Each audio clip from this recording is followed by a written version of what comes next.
જય શ્રી કૃષ્ણ મિત્રો,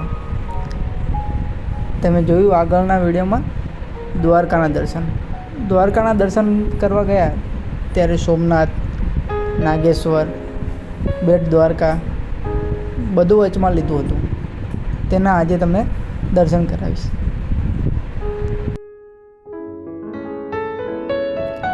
સોમનાથમાં અંદર મોબાઈલ અલાઉડ તો નથી, પણ તમને દરિયાની બાજુ જાઓ ત્યારે બહારથી મંદિર જોવા મળી જાય છે. શિવલિંગના દર્શન તો અંદર મંદિરમાં જ કરવા પડે છે.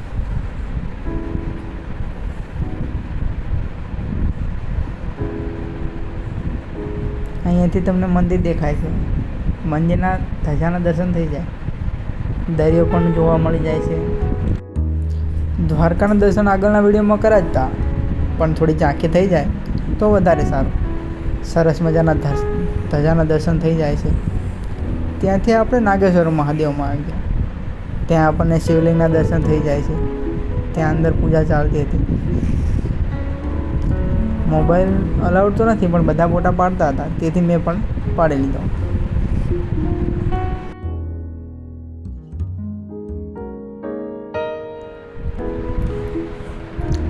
બાર જ્યોતિર્લિંગમાંનું જ આ એક જ્યોતિર્લિંગ છે. મંદિરની બહાર નંદી બેઠા હતા. ત્યાં બધા ભક્તો નંદીના કાનમાં કંઈક ને કંઈક કહેતા હતા. ખબર નથી શું કહેતા હતા. વિશ માગતા હોય કે ઈચ્છાઓ માગતા હોય કે ગમે તે, પણ કંઈક માગતા હતા.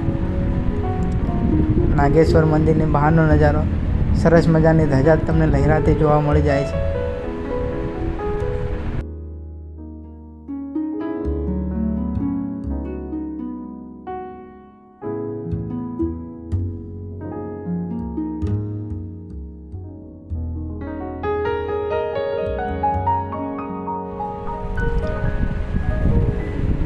નાગેશ્વર મંદિરની બહાર આ શિવજીની મૂર્તિ ગુલશન કુમારે બનાવેલી છે.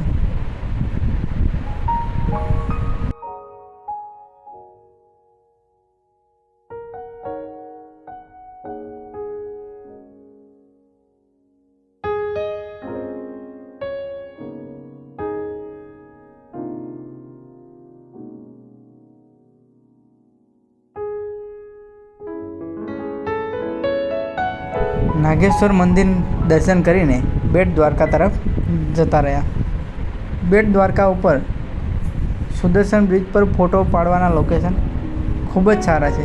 તેથી બધા જ ભક્તજનો અહીંયા ફોટો પાડવા ઊભા રહેતા હોય છે. અમે પણ ફોટો પાડવા અહીંયા ઊભા રહ્યા હતા. જે તમને પીછીવાળો ભાગ દેખાય છે ત્યાં બધા ઊભા રહેતા હોય છે. અમે પણ ત્યાં જઈને ઊભા રહ્યા હતા. સાઈડમાં ફોટો પાડવા એવી જગ્યા પણ તમને જોવા મળી જાય છે. ત્યાંથી અમે હરસિદ્ધિ માતાના દર્શન કરવા આવી ગયા હતા. હરસિદ્ધિ માતાના મંદિરમાં પણ ફોન અલાઉડ નથી, તેથી ત્યાંના દર્શન થઈ શકે તેમ નથી. તેથી મંદિરની પાછળ જ હરસિદ્ધિ વન આવેલું છે. તે હાલમાં જ નવું બનેલું છે, તેથી ત્યાં કોઈ ચાર્જ નથી. ફરવા લાયક જગ્યા છે. ખૂબ જ રમણીય લાગે છે. દરિયાના નજીક જ છે, તેથી તમને ખૂબ જ મજા પડી જશે.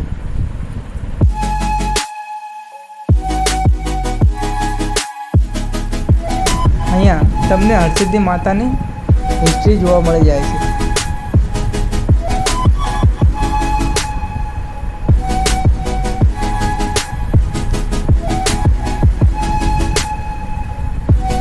ક્યાંથી આવ્યા, કઈ રીતે બેસ્યા, તે બધી હિસ્ટ્રી તમને અહીંયા બોર્ડ પર જોવા મળી જાય છે.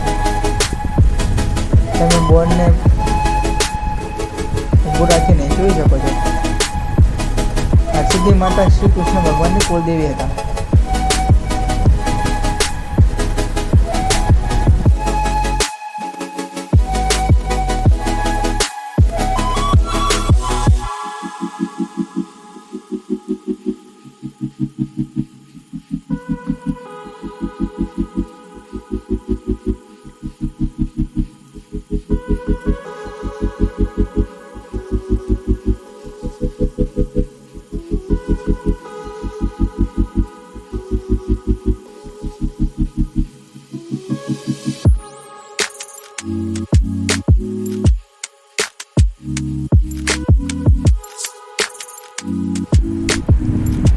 દ્વારકા નગરીના અલગ અલગ ફોટા તમને અહીંયા જોવા મળી જાય છે.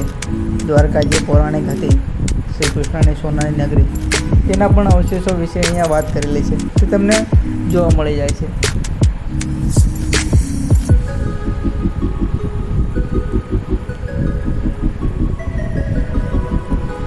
અત્યારે હયાત જે શ્રી કૃષ્ણની દ્વારકા નગરી છે, ત્યાં આઠમનો પ્રસંગનો પણ અહીંયા વર્ણન કરવામાં આવેલું છે, તે પણ તમને અહીંયા આરસેદી વનમાં જોવા મળી જાય છે. આ જો શ્રી કૃષ્ણ માખણ જોરદાર તેનું દ્રશ્ય સૌરાષ્ટ્રની સુગંધમાં તમને જોવા મળી જાય છે.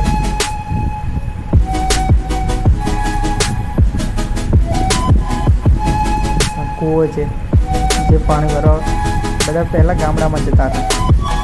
આ સૌરાષ્ટ્રના ઘરો નાના નાના તેના પહેરવેશ.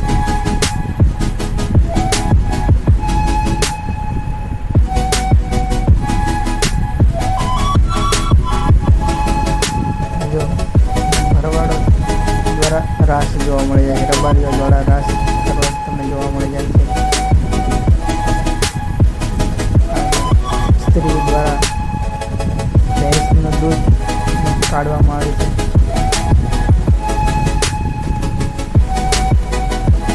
સરસ સરસ મજાના દ્રશ્યો તમને અહીંયા જોવા મળી જાય છે. પહેલાંનું ગાડું, બળદ ગાડું અહીંયા તમને જોવા મળી જાય છે. પવિત્ર ઉપવન, પવિત્ર ઉપવનમાં અલગ અલગ વનસ્પતિઓ તમને જોવા મળી જાય છે, જે ઔષધિઓ તરીકે પણ તમે કહી શકો છો. સનસેટ પોઈન્ટ પણ તમને અહીં જોવા મળી જાય છે, જે દરિયાની નજીક જ છે, તેથી મસ્ત ફોટા અને સેલ્ફી આવે છે. તમે જોઈ શકો છો ત્યાં માણસો ફોટા પાડી રહ્યા છે. અહીંયા અંદર વાઘ, મરુ જેવા પ્રાણીઓના ચિત્રો પણ મૂકવામાં આવેલા છે. સરસ મજાના નાના નાના વૃક્ષો ઉછાળ્યા છે. નાના છોકરાઓ માટે હિંચકા, કસુરિયા વગેરે અહીંયા મૂકવામાં આવેલું છે.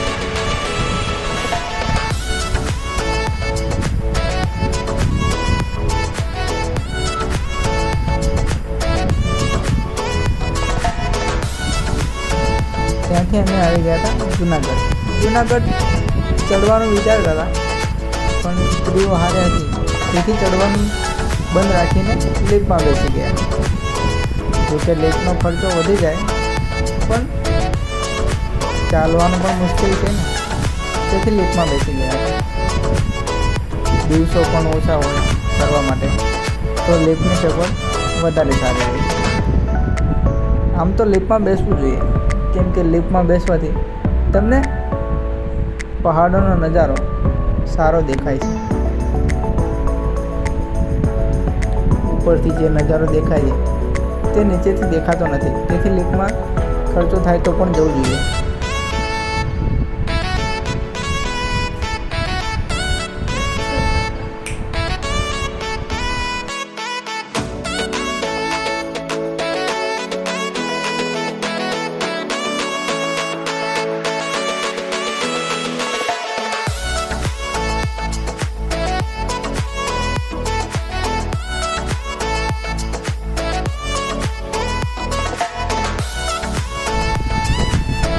લીફ્ટ અંબાજી સુધી જાય છે, તેથી હવે લીફ્ટમાં ઉતરીને અમે અંબાજી માતાના દર્શન કરવા આવી ગયા.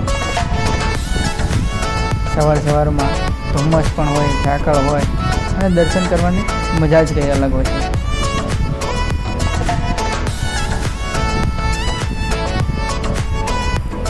અંબાજી મંદિરમાં પણ ફોન અલાઉડ નથી. પૂજારી દ્વારા સતત મનાઈ કરવામાં આવે છે, પણ દૂરથી તમે દર્શન કરી શકો છો. અંબાજીથી આગળ ગુરુ દત્તાત્રેય પર આવી ગયા. ત્યાંથી નીચે દર્શન કરીને એક ધર્મશાળા છે, ત્યાં જમવાનું મફત મળે છે. પણ હા, જમવા જાઓ તો ત્યાં હેઠું મૂકતા નહીં, નહીંતર તેને ત્યાં ખવડાવશે. જેટલું જમવું એટલું આપશે, પણ બગાડ કરવો નહીં. ત્યાંથી અમે સક્કરબાગમાં આવી ગયા હતા. જો તમને જોવા મળી જાય છે ત્યાં પ્રાણીઓ, સિંહ, વાઘ, દીપડો, ચિત્તો, અલગ અલગ પ્રાણી તમને જોવા મળી જાય છે.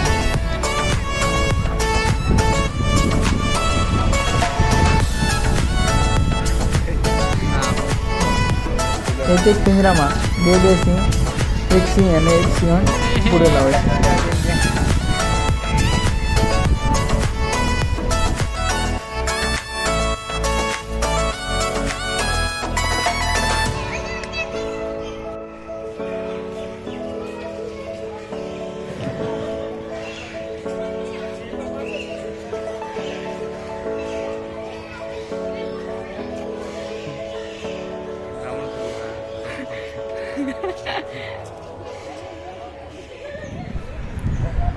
ત્યાંથી નીકળીને છેલ્લે ચોટીલા ચામુંડમાના દર્શન કરવા અમે આવી ગયા હતા.